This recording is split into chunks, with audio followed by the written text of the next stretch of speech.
박명재 목사님께서 신앙 전수라는 제목으로 말씀 증거해 주시겠습니다. 러시아 월드컵이 한창입니다. 축구 경기를 오늘 새벽에 봤던 분도 계시겠지만 저는 설교 때문에 안 봤습니다. 왜냐하면 너무 일찍 와요. 제가 5시 반에 일어나서 준비하고 여기 왔습니다. 지금 저의 설교 이 흐름은 지금이 딱 저희 한 번 있거든요. 여러분들 잘 오셨습니다. 제가 1, 2부는 정신없이 했습니다. 근데 지금 11시는 지금 제가 평상시에 설교하는 그런 시간이기 때문에 지금 말똥말똥한 상태에서 여러분과 함께 말씀을 나눌 수 있을 것 같습니다. 축구 경기는 보통 공격과 수비로 이루어집니다. 그런데 강한 팀들을 잘 살펴보면, 특별히 어떤 대회에서, 특별히 이 월드컵에서 우승하는 팀들을 잘 살펴보면 그 면면에 공격도 잘하지만 우승하는 팀들, 상위권에 딱 랭크가 되는 팀들을 보면 수비가 뛰어납니다. 수비가 뛰어나지 않으면, 방어를 잘하지 못하면 결코 강한 팀이 될 수가 없습니다. 신앙도 이와 유사합니다. 신앙도 성경을 잘 살펴보면 하나님께서는 우리에게 신앙을 잘 지켜라, 믿음을 잘 지키고 견디고 인내해라, 이런 말씀을 반복해서 우리에게 하고 계십니다. 여러분, 에베소서 6장에 가면 영적인 전투에서 하나님의 백성이 승리하기 위해서 전신갑주를 입으라고 말씀하십니다. 그런데 그 전신갑주의 구성 요소를 보면 대부분 다 방어, 곧 수비를 위한 요소들이 대부분입니다. 공격을 위한 것은 딱 하나 있습니다. 말씀의 검. 그러니까 신앙생활을 통해서도 보면 수비, 곧 방어가 굉장히 중요하다라는 것입니다. 신앙의 성숙은 내가 죄 가운데 어떻게 그 죄를 방어하고 막아내느냐와 비례합니다. 그래서 오늘 우리는 본문 말씀을 통해서 하나님의 백성인 우리가 어떻게 하나님을 놓치지 않고, 여러분, 인생을 살아가는데 하나님을 놓치면 성경은 인생을 뭐라 그러냐 하면 그가 아무리 많은 부귀영화를 누려도 그 인생은 헛되다라고 이야기합니다. 여러분, 전도서를 보면 전도서의 지혜자가 온갖 삶의 풍요를 다 누렸습니다. 여러분, 전도서 기자가 전도서를 기록할 때 그 당시에 유행했던 트렌드가 뭐냐 하면 연못을 만드는 거예요. 연못을 만들어서 그 연못을 쫙 바라보면서 야, 내 인생 참 잘 살았다, 연못을 만들 여유도 되고, 그리고 그 연못을 보면서 마음의 유유자적함을 누리는 것, 그게 그 당시의 트렌드였어요.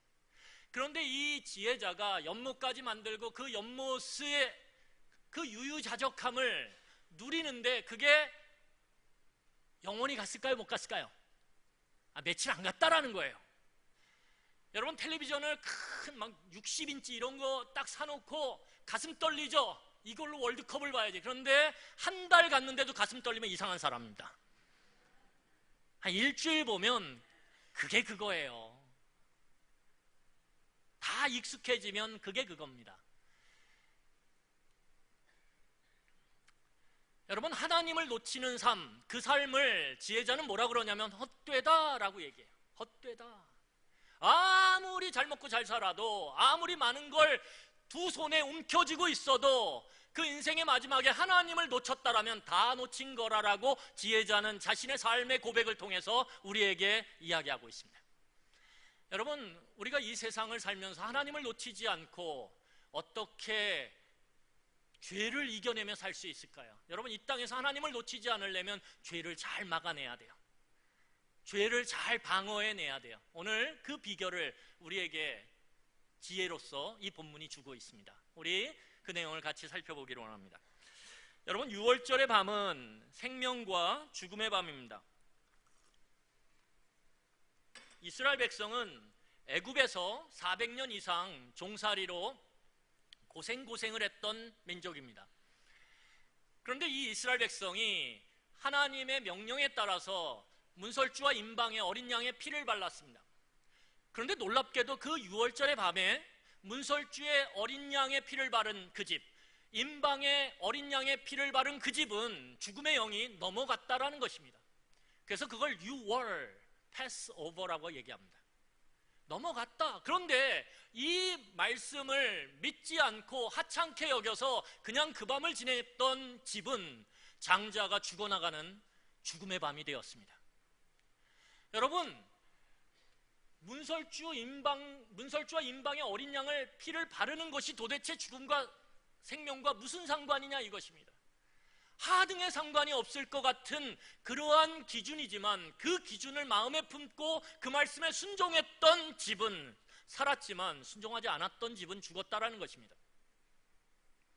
그 유월절의 생명의 밤, 어떤 이에게는 죽음의 밤을 넘기고 이제 이스라엘 백성들은 노예 생활을 하던 종살이를 하던 애굽에서 드디어 떠나게 됩니다. 여러분, 구원이라고 하는 것은 내가 있던 옛자리에서 떠남을 전제합니다.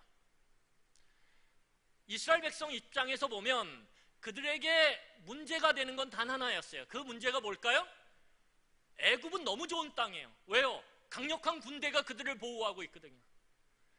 애굽은 풍요로운 땅이에요. 애굽은 넉넉한 땅이고요, 화려한 땅이에요. 온갖 편의시설이 다 갖춰진 정말 꿈에 그리는 땅입니다. 그런데 문제가 하나 있어요. 이스라엘 백성 입장에선 무엇일까요? 바로와 애굽이 이스라엘 백성들을 억압하고 착취했다라는 거예요. 그 착취와 억압 때문에 그 좋은 애굽의 그 문화와 그 편의시설, 그 풍요가 눈에 들어오지 않아요. 삶의 피부로 느껴지지 않아요. 제가 이렇게 빨리 해도 여러분 담임 목사가 더 빠르기 때문에 다 이해하실 줄 믿습니다. 왜냐하면 제가 해보니까 시간이 너무 없어요. 제가 막 잘라내고 지금 하고 있는 겁니다.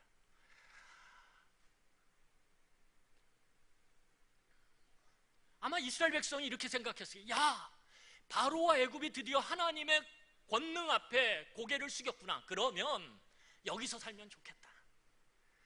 적당히 타협해서 우리는 이미 살고 있는 나일강 하류의 삼각지지대, 다시 말하면 고센 땅에서 우리는 살던 대로 살고 니네들은 관여하지 마라. 니네들이 필요할 때는 우리가 도움도 줄 수 있어. 그러니까 적당히 불가침 조약을 맺고 평화롭게 살자. 여러분, 그러면 얼마나 좋아요. 그런데 놀랍게도 하나님은 구원은 그게 아니라는 거예요. 구원은 이미 있던 자리, 그 좋은 자리 같은 그 자리를 떠나라는 거예요. 여러분, 구원이라고 하는 것은 내가 예수를 믿기 전에 이미 누리던 그 좋은 삶, 그런데 문제가 하나 있어요. 죽음이 두려워요. 그 죽음의 문제를 해결하는 것이 예수라고 복음이 이야기함을 받아들임으로 내 삶의 완벽한 이제 그림이 완성이 됐어. 뭐요? 죽음의 문제가 해결되고 예수가 거기 딱 끼워지는 순간 내 삶은 만족해, 완벽해. 그게 아니라는 거예요. 구원은 떠나는 거라는 거예요. 내가 이전에 생각했던, 이전에 누렸던, 이전에 함께 그 삶을 영유했던 그 옛삶으로부터 떠나는 것, 그것이 구원이라는 거예요. 여러분, 익숙한 곳을 떠나는 것은 모든 사람에게 두렵습니다. 제가 41의 유학을 갔는데 죽는 줄 알았어요. 저는 원래 오래 이렇게 한 곳에 정착하는 사람이거든요. 제가 살아오던 그 지역이 안양이었는데 안양에서 살다가 옆에 군포 3번으로 이사를 갔어요. 첫 애를 낳고 둘째 애를 낳고. 그게 30 중후반이었습니다. 저는 이사 갈 때 세상이 끝나는 줄 알았어요. 그 밤을 잊질 못해요. 그쪽으로 가면 뭔가 힘들 것 같고. 그런데 제가 41에 미국으로 유학 갔습니다. 정말 죽는 줄 알았어요. 떠나는 게 너무 힘들더라고요. 내 지금의 삶을 정리하는 게 너무 힘들더라고요. 여러분, 떠남이라는 게 그런 거예요. 그런데 하나님은 우리로 하여금 옛 삶의 모습 가운데 떠나기를 원하세요. 여러분들이 구원받은 사람이라면. 그런데 하나님의 떠남에는, 이 구원의 떠남에는 그냥 떠나고 무턱대고 떠나는 게 아니라 목적이 있습니다. 하나님은 목적을 주셔서 여러분들로 하여금 떠나게 하십니다. 여러분, 그래서 우리는 어떤 사람이에요? 하나님의 목적이 있는 사람이에요. 여러분들이 구원받았다라면 여러분들은 그 구원을 받음과 동시에 여러분 삶에 하나님의 목적을 담은 사람이고 품은 사람입니다. 여러분, 그러기 때문에 하나님이 보실 때 우리가 가치가 있는 거예요. 왜요? 여러분들이 나이가 들었든 젊든 상관없어요. 많이 배웠든 적게 배웠든 상관없어요. 가진 것이 얼마든 상관없어요. 여러분들의 외모가 어떻든 상관없어요. 중요한 건 뭐냐면 여러분들이 하나님의 구원을 받았다라면 여러분 안에 하나님의 목적이 담겨진 사람이라는 거예요. 그 사실 하나가 중요합니다. 여러분, 우리 자기 자신에게 이렇게 얘기했으면 좋겠어요. 나에게는 하나님의 목적이 담겨져 있다. 제가 이렇게 했는데 여러분 아세요? 자, 우리 한번 가슴에 손을 얹고 다시 한번 본인에게 이야기하겠습니다. 나에게는 하나님의 목적이 담겨져 있다. 여러분, 우리가 가치 있는 것은, 하나님이 여러분들을 보실 때 가치 있는 것은 여러분에게 하나님의 목적이 담겨져 있기 때문에 그래요. 그러면 하나님의 목적이 뭐냐 이거죠. 왜 하나님은 이스라엘 백성들을 그 애굽에서 구원해냈냐 이거죠. 왜 그들을 떠나게 했냐 이거죠. 오늘 우리가 같이 볼 말씀이 있는데 그 말씀은 출애굽기 12장 41절입니다. 오늘 본문 말씀 뒤쪽에 있습니다. 우리 12장 41절 보겠습니다. 우리 같이 읽겠습니다. 시작.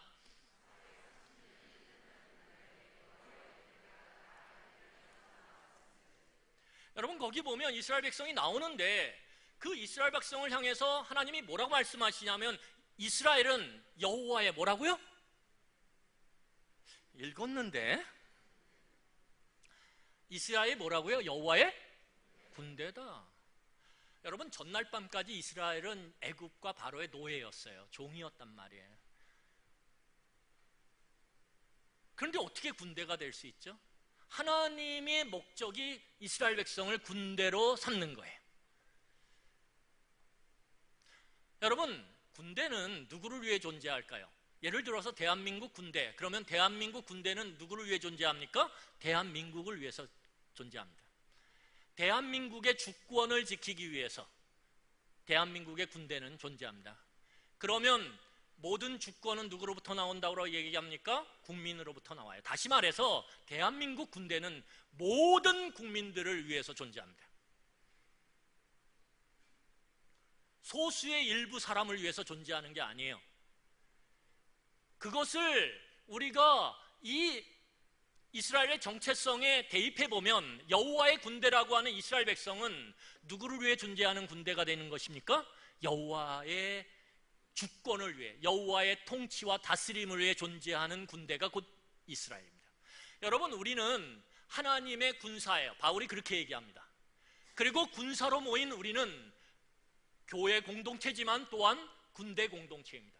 그래서 종교개혁자들은 교회를 이름하여서 뭐라고 얘기하냐면 전투하는 교회라고 이야기합니다. 다시 말하면 군대죠. 그래서 교회든 이스라엘 백성이든 여호와의 군대로서 여호와의 다스림, 통치를 우리의 삶, 우리의 가정, 우리의 사회 가운데 나타내고 보여주는 것을 위해서 우리는 존재한다라는 거예요. 여러분, 여러분들을 왜 하나님이 구원하셨을까요? 여러분들의 삶을 통해서 하나님이 내 삶을 다스리신다라는 걸 우리의 삶을 통해서, 우리의 말을 통해서, 우리의 표정을 통해서, 우리의 행동과 태도를 통해서 우리 주변에 나타내고 보여주기 위해서 여러분들은 존재합니다. 여러분들의 가정이 왜 존재합니까? 여러분들의 가정을 통해서 주변 가정들에게 하나님의 주권이, 하나님의 통치와 다스림이 있는 가정이 세상 가정들과 얼마나 다른지를 보여주고 나타내므로 그들이 하나님을 알기를 소망하도록 만들기 위해서 여러분들이 구원받았고 오늘 이 땅 가운데 존재하는 것입니다. 여러분, 그래서 그렇게 우리가 하나님의 군대로서 하나님의 성품을 드러내기 위해서, 하나님의 모습을 드러내기 위해서 우리는 처절하게 죄와 싸워야 돼요. 죄를 막아내야 되고 죄를 이겨내야 됩니다. 그게 여호와의 군대의 사명입니다.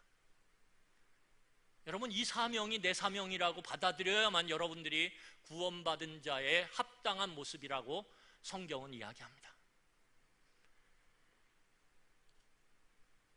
그러면 이 하나님의 나라, 이것을 하나님의 나라라고 하는데 하나님의 나라를 이스라엘의 군대를 통해서, 여호와의 군대인 이스라엘을 통해서 만들어 가실 때 뭐가 필요할까요? 땅이 필요합니다. 땅. 그럼 어떤 땅일까요? 하나님은 아브라함부터 이삭, 야곱 그 대대로 조상들에게 하나님이 주실 땅을 약속하셨어요. 오늘 본문을 보면 11절을 같이 읽겠습니다. 우리 11절 같이 읽겠습니다.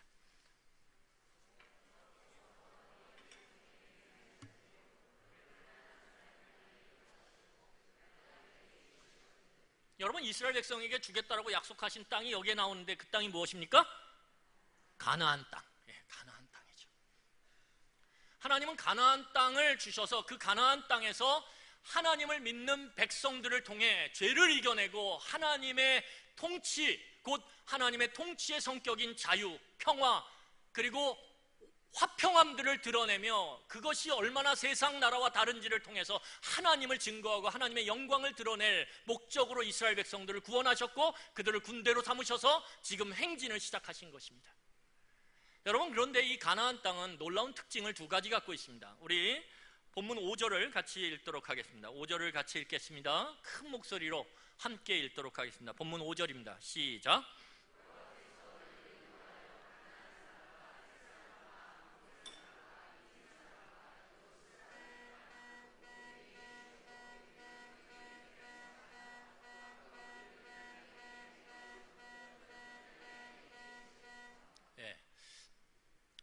위험성을 얘기해야 되기 때문에 아주 적절하게 벨이 울렸습니다. 알람이죠. 경고하는 거죠. 이 땅이요, 두 가지 특징을 갖고 있는데 굉장히 위험한 땅입니다. 여러분, 진짜 11시 예배 진짜 좋습니다. 1부, 2부 때는 이런 효과음이 없었어요. 여러분, 이 가나안 땅이 첫 번째 어떤 땅이냐면 우리가 읽었던 것처럼 이방인의 땅이에요. 이방인의 이름들이 쫙 나오죠. 그 땅은 그냥 허허벌판 아무도 살지 않는 땅이 아니라 이미 오랜 시간 동안 이방인들, 여러 이방인들, 다양한 이방인들이 거기에 터를 잡고 자기의 문화를 만들어 왔던 땅이에요. 여러분, 고대 사회는 신의 사회입니다. 이들이 신들을 만들고 그 신들을 예배하고 섬기는 것이 문화의 꽃이에요. 그 시대의 신들을 어떻게 섬겼는지를 보면 그 시대의 문화가 어떻게 꼽혔는지를 단번에 알 수 있습니다. 그래서 고대 사회는 다 신전을 중심으로 해서 문화가 퍼져나갑니다. 그런데 잘 살펴보면 이 이방인들 사회의 문화의 핵심 키워드는 뭐냐면 나를 위한 신을 만드는 것입니다. 뭐라고요? 나를 위한 신을 만드는 거예요. 여러분, 문화에는 뭐가 담겨져 있냐면 가치가 담겨져 있습니다. 가치. 그 나를 위한 신을 만드는 그 문화의 다양한 면들 속에 보면 가치가 담겨져 있는데 그 가치의 핵심 키워드가 뭡니까? 자입니다. 자, 나를 위한 것. 모든 신들을 섬기는 것은 다른 목적이 아니라 다 나의 평안, 나의 안위, 나의 풍요, 나의 미래, 다 나를 위한 것입니다. 이게 자아중심적 가치관이 담겨져 있는 이방인의 문화입니다. 여러분, 이런 문화의 핵심 키워드는 우리가 살아가고 있는 이 세상에도 동일하게 적용됩니다. 여러분, 세상을 보세요. 그 중심에는 누가 있습니까? 다 납니다. 이런 자아성이 충만한 세상의 가치관은 반드시 다툼과 충돌을 만들어내게 되어 있습니다. 여러분, 성경은 이렇게 얘기합니다. 나를 남보다 낫게 여겨라 가 아니라 남을 나보다 낫게 여겨라. 어느 순간인가 그냥 정신없이 들으면 헷갈립니다. 바울은 이렇게 얘기해요. 남을 너보다 낫게 여겨. 나보다 남을 낫게 여겨. 그런데 이 자아중심성이 깊이 박힌 세상은 절대 그것을 받아들이지 않아요. 어떻게 합니까? 변형시키는데 남을 나보다 못하게 여깁니다. 나를 남보다 낫게 여깁니다. 이 주어를 바꿔버려요. 여러분, 그래서 세상은 다툼과 충돌이 끊이지 않아요. 나를 남보다 낫게 여기는데 저 사람도 자신을 남보다 낫게 여기고 나도 나를 낫게 여기면 만나면 어떻게 될까요? 부인하지 마시고 대답하십시오. 싸우죠. 여러분, 그런 자아의 충돌이 어디에서 일어나요? 여러분, 오늘도 교회 오시면서 아내와 남편이, 자식과 부모가 충돌하셨습니까? 안 하셨습니까? 간혹 하시는 분들이 있어요.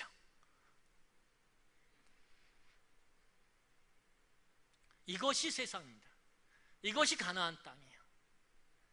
여러분, 그런데 이런 자아가, 이 자아 중심적인 사고와 이 패턴이 폭발적으로 증가할 수 있는 환경이 있어요. 그 환경이 가나안 땅에 있습니다. 우리가 읽었던 그 본문의 두 번째 가나안 땅의 특징이 무엇입니까? 뭐와 뭐가 흘러요? 젖과 꿀이 흘러요. 다시 말하면 풍요로운 땅이라는 거예요. 여러분, 풍요로운 땅을 다른 말로 말하면 기회가 많다라는 거예요.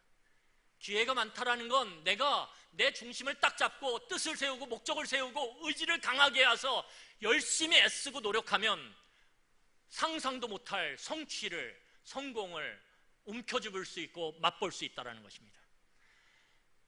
여러분, 이런 사회의 자아성은 엄청나게 강해요. 여러분, 자기의 의지를 갖고 목적을 갖고 뜻을 갖고 날마다 불철주야 애써왔던 아버지, 그 아버지의 확신은 분명합니다. 내가 가는 길을 가면 성공한다. 너도 자식한테. 자식이 힘들어 죽죠. 난 아빠하고 다른데. 여러분, 풍요롭지 않은 결핍의 시대가 오히려 자녀들이 크기는 좋아요. 물질적으로 좀 어렵고 힘들고 궁핍하지만 그 결핍의 시대에는 오히려 부모가 해줄 게 없으니까 어떻게 합니까? 자녀가 잘 되기를 바라는 마음으로 그래도 정한수 떠놓고 새벽에 치성이라도 드려요. 그런데 풍요의 시대에 성공을 경험한 부모는 자녀들에게 어떠한 여유도 허락하지 않습니다. 내가 가는 길을 가야, 내가 말하는 대로 해야, 내가 계획한 대로 가야 네 삶이 이 세상 가운데 풍요를 경험할 수 있다라고 그렇게 눈빛과 입으로 그리고 표정으로 강요합니다. 그런 시대예요, 이 가나안 땅이. 여러분, 그런데 놀라운 사실은 이런 가나안 땅의 두 가지 특징을 그냥 받아들였을 때, 그냥 우리가 용납했을 때, 그것을 자녀들에게 그냥 흘러보냈을 때 어떠한 일들이 일어나냐면, 오늘 우리가 읽었던 본문은 현재적 시점이라면 이 현재적 시점에 하나님의 경고의 말씀을 붙잡고 미래로 가보면 그 미래에 어떤 일들이 일어났는지 우리는 알 수 있습니다. 우리 사사기 2장을 보도록 하겠습니다. 사사기 2장입니다. 사사기 2장 10절 말씀입니다.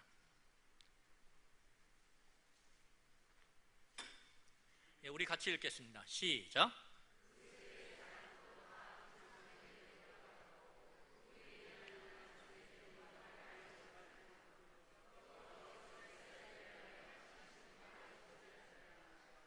여러분, 세월이 지났어요. 가나안 땅을 하나님, 우리가 읽었던 본문의 말씀의 시점에서 보면 드디어 40년 후에 가나안 땅을 정복합니다. 그리고 그 땅 가운데 하나님의 나라를 이루어가요. 그런데 문제는 무엇입니까? 그 자녀 때에 가서 그들이 하나님을 망각했다라는 것입니다.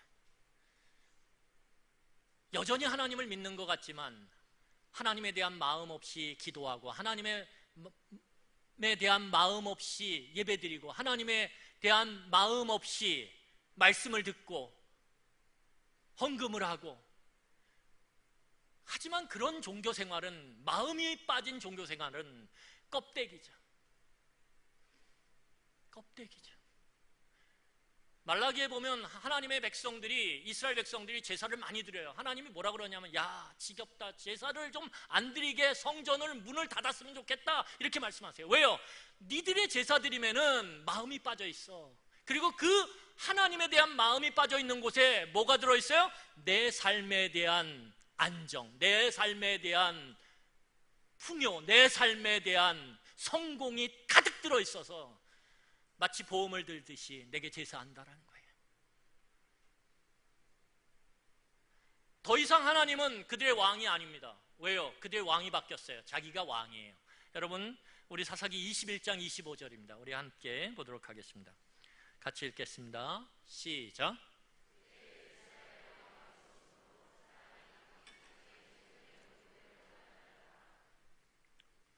더 이상 내가 왕이지 하나님이 왕이 아니에요. 그러면 여러분, 어떻게 우리 자신이, 또한 우리의 가족이, 특별히 우리의 다음 세대가, 우리의 자녀들이 이 자아중심성을 높이고 그것을 폭발시키는 이 세상의 환경 가운데, 가나안 땅과 별반 다르지 않은 지금 우리가 살아가는 이 21세기의 이 대한민국의 삶 가운데 어떻게 그들이 자아중심이 아닌 하나님의 중심으로 하나님을 붙잡고 놓치지 않고 살아갈 수 있도록 할까요? 오늘 우리에게 본문이 힌트를 주고 있습니다. 우리 본문 3절입니다. 우리 같이 읽도록 하겠습니다. 3절 같이 읽겠습니다. 시작.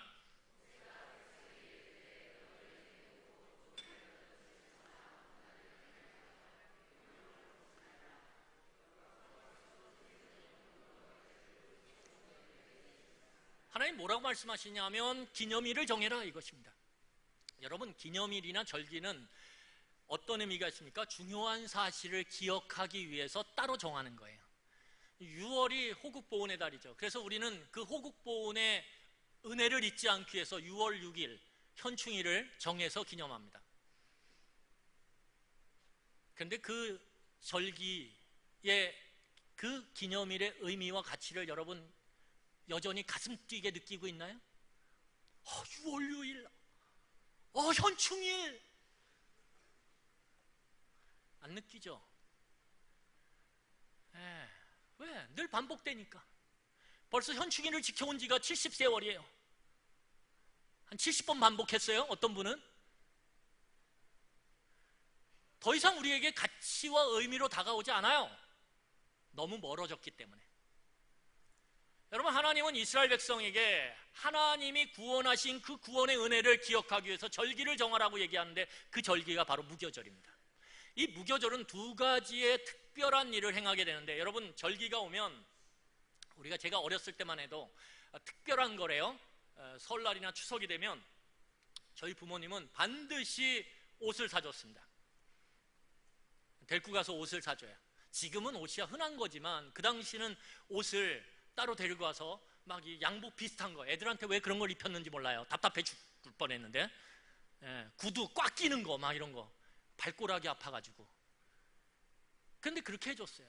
또 하나는 뭐냐 하면, 명절이 되면 뭐가 특별하죠? 음식이 특별해요. 저희 집은 명절이 되면 꼭 꼬치를 했어요.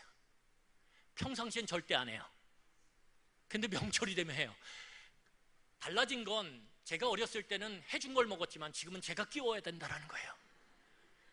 그만했으면 좋겠어요. 제가 몇 번 제안했어요. 어머님, 이제 그만하시죠. 꼬치 이거 안 해도 괜찮습니다. 그랬더니 해야 된대요. 그래서 울면서 저는 끼웁니다. 왜? 끝나질 않아요. 몇백 개를 하니까 끝나질 않아. 근데 그 꼬치를 보면 명절이 돌아왔구나, 이렇게 되새기게 됩니다.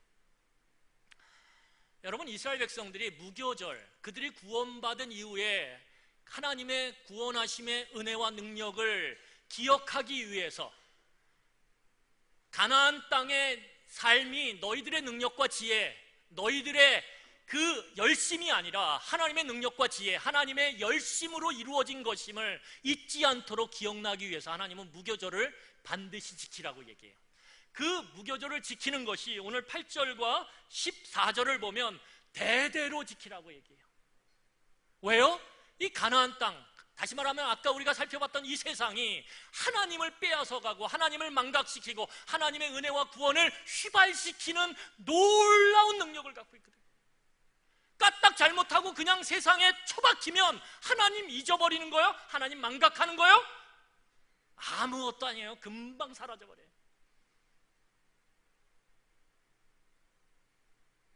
그런데 이 무교절에는 두 가지의 규례가 있습니다. 하나는 뭐냐 하면 음식인데, 누룩을 넣은 유교병이 아니라 누룩을 넣지 않는 무교병을 먹으라 그래요. 여러분, 유교병이 맛있나요? 무교병이 맛있나요? 안 먹어봤으면 말씀하지 마세요. 유교병이 맛있죠, 당연히. 맛없는 걸 먹어요, 일주일 동안이나. 여러분, 일주일을 지키라는 건 왜 지키라고 그랬을까요? 일주일의 삶이 우리들의 삶의 패턴이거든요. 여러분, 얼마 만에 여러분들의 삶이 돌아가세요? 일주일 단위로 돌아가시잖아요. 월요일날 했던 일 똑같이 월요일날 하고요, 목요일날 했던 일 똑같이 하고요, 토요일날 했던 일 똑같이 해요, 주일날 했던 일 똑같이 해요. 그러니까 이 일주일의 삶을 무교병을 먹으라는 건 네 삶의 그 패턴, 그 가운데 뭐예요? 다름을 경험하라는 거예요. 여러분, 또 하나는 무엇이냐면 이 이스라엘 백성들에게 처음 난 것들을 대신해서 어린 양을 대속제물로 바치라고 얘기합니다. 이 두 가지의 무교절에 행하는 이 특별한 행위는 무엇을 의미하냐면 평상시와 다르다라는 거예요. 평상시 안 하던 걸 하는 거예요. 여러분, 뭔가 다를 때 질문이 나옵니다. 다를 때. 엄마, 아빠, 왜 엄마, 아빠는 다른 집처럼 주일날, 토요일날 놀러 가지 않고 왜 주일날 예배 드리러 교회 나가요?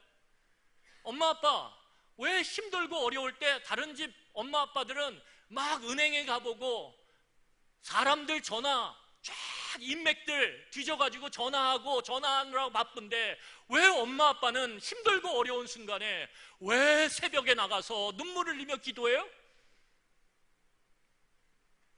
엄마, 아빠 그 교회에 내는 헌금 잘 모으면 우리 집이 더 큰 집으로, 우리의 삶이 더 윤택하게 될 수 있는데 왜 그 아까운 돈을,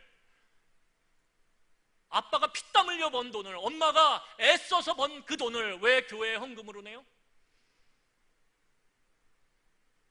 여러분, 그렇게 다른 삶의 모습 가운데 자녀들은 질문을 던지는 거예요. 왜요? 다르게 살지 않으면 자녀들은 질문하지 않습니다.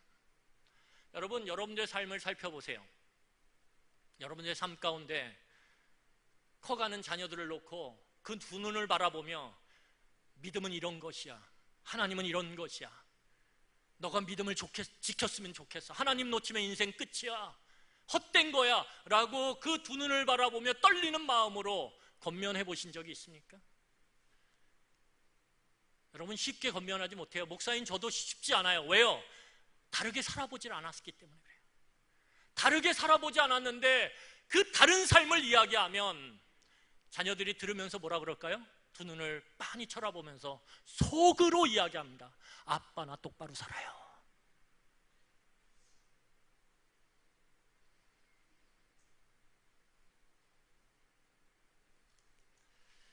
여러분, 그런데 그래서 절기는 되게 중요해요.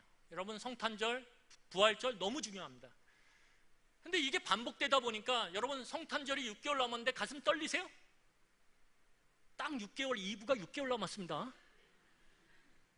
떨리셔야 돼요? 여러분, 부활절이 내년에 다가오는데 막 가슴 벅차세요? 아니요. 왜요? 이 절기가 이 세상에서, 가나안 땅에서 하나님을 놓치지 않는 백신이거든요. 근데 문제는 뭡니까? 이 절기도 반복된다라는 거예요. 반복되다 보면 그 의미와 가치가 희석돼 버려요. 휘발돼서 사라져 버립니다. 여러분, 결혼해서 1주년 결혼기념일 가슴 떨렸죠? 별로 동의하는 분들이 없어요? 떨렸을 거예요. 너무 오래돼서 기억이 안 나서 그렇지. 근데 30주년 됐는데 떨리신가요? 빨리 지나갔으면 좋겠다. 이번에는 내 비상금에서 얼마 해가지고 아내한테 딱 현금으로 주고 끝내야지. 이번에는 잔소리 듣지 말고 좀 꽃이라도 갖다 주고 여행이라도 가면서 잘 넘어가야지. 20주년 때 망쳤는데 30주년 때는 회복해야지. 그래야 노후가 편해. 이미 가치와 의미는 다 휘발됐어요. 왜요? 반복되니까. 근데 여기 중요한 말씀이 있습니다. 우리 8절입니다. 8절을 다 같이 읽겠습니다. 같이 읽겠습니다. 시작.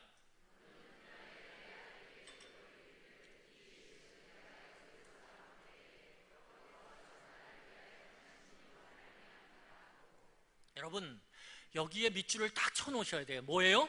나를 위하여, 나를 위하여. 여러분, 절기가 죽지 않고 반복됨에도 그 절기가 살아날 수 있는, 다시 말하면 부활하는 절기가 될 수 있는 비결이 무엇입니까? 나를 위하여. 여러분, 이 절기를 지켰던 첫 세대는 누구냐 하면 그 문설주와 임방의 하나님의 약속의 말씀을 믿고, 이게 무슨 이해는 안 되는데 믿고 달랐던 사람이에요. 그 사람은 나를 위하여 하나님이 베푸시는 그 구원의 놀라운 경험을 했던 부모예요. 그 부모는 자식들의 두 눈을 쳐다보며 이렇게 얘기할 수 있습니다. 나를 위하여 하나님이 그렇게 하셨다고. 여러분, 부모의 진실하고 진지한 신앙 고백이 살아있지 않으면 절기는 다 죽어버립니다. 절기가 죽어버리면 자녀들의 신앙은 하나님을 떠나게 되어 있습니다.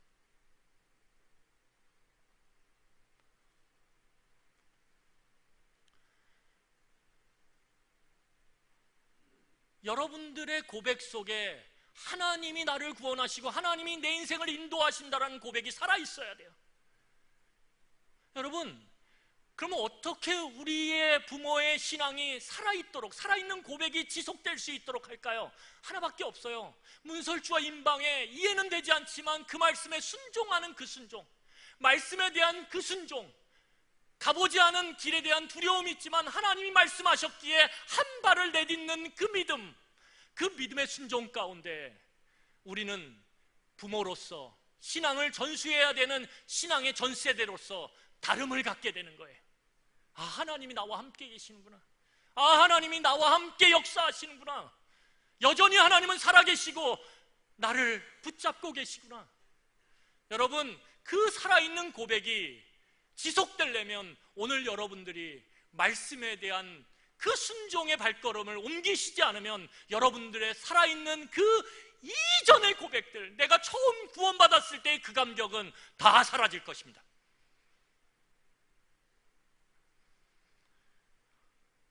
한 말씀만 드리고 설교를 마치겠습니다. 제가 유학 4년을 마치고 돌아오는 길에 하나님께서 미국에서 저에게 개척에 대한 마음을 주셨어요. 너무 두려웠어요.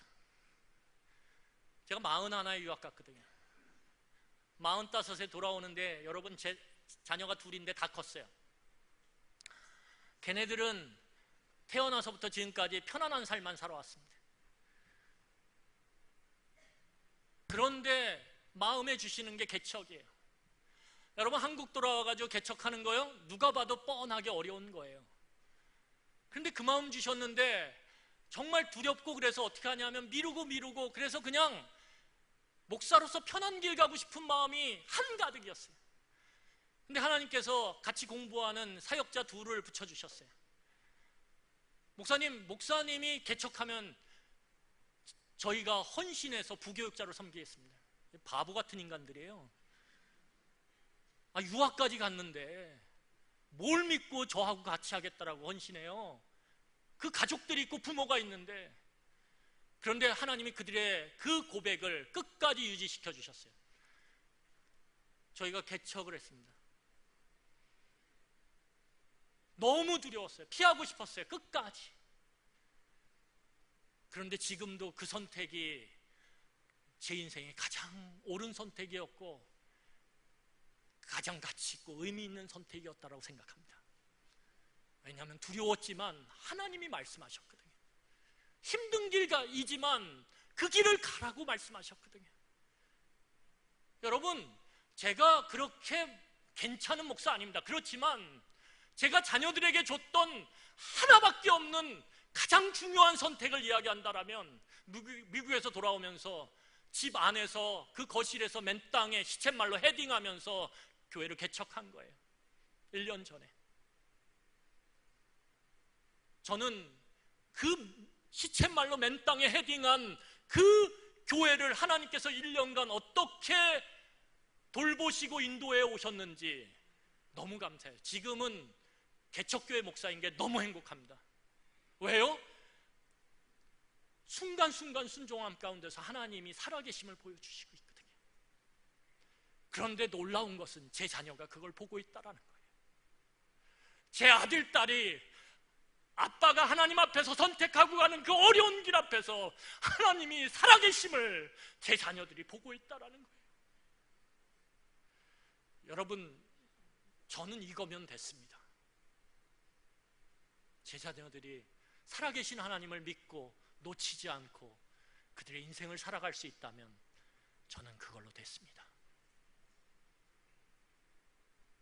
여러분, 이런 놀라운 신앙의 아름다운 전수가 여러분들의 순종의 삶을 통해, 그리고 그 순종의 삶 가운데 나오는 살아계신 하나님에 대한 진실한 고백의 토대 위에 여러분들의 자녀의 믿음이 세워지고 아름답게 자라가고 꽃피며 열매 맺는 그런 하나님이 기뻐하시는 그 놀라운 광경을 바라보며 여러분 오늘 결단하며 걸어가시기를 간절히 축원합니다. 우리 같이 찬양하겠습니다.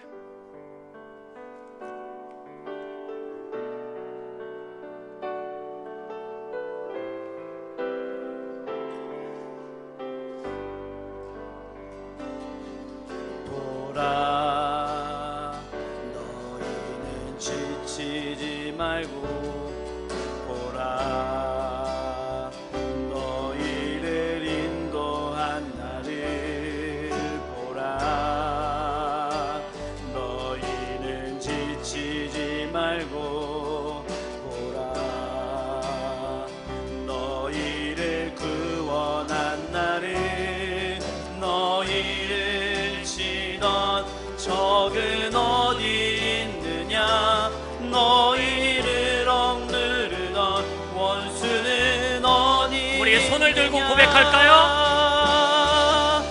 보라, 하나님 구원을, 보라, 하나님 능력을, 너희를 위해서 쌓으시는 주의 손을 보라, 보라, 하나님 구원을, 보라, 하나님 능력을, 너희를 위해서 쌓으시는 주의 손을 보라. 기도하겠습니다.